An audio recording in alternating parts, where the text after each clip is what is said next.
the 90s, there was a genetically engineered bacteria engineered to turn plant matter into alcohol. And some very well-meaning scientists had a great idea. Let's send this bacteria to farmers.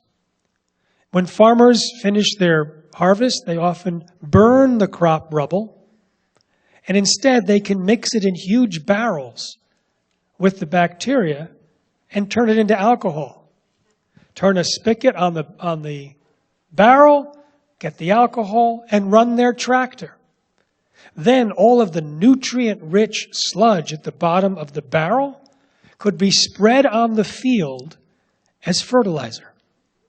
The EPA said, great, go ahead, do it. You've tried to test it this way and this way and this way. We have no further tests. Go for it.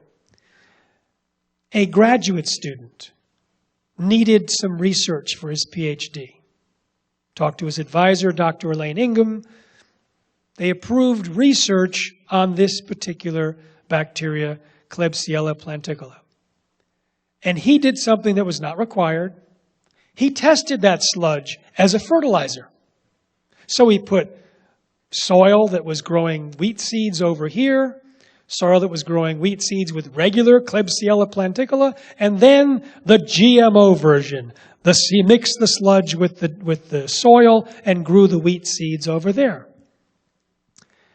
2 weeks before they were going to release this bacteria to see how far it spread on its own. That was their first experiment. Let's put it outdoors, release it, and monitor how far it goes.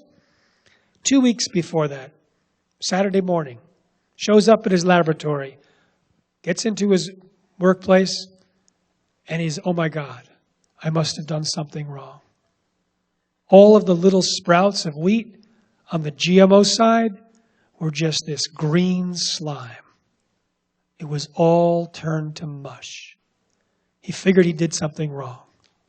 But when he looked closer, he realized that the GMO bacteria had turned the plants to alcohol.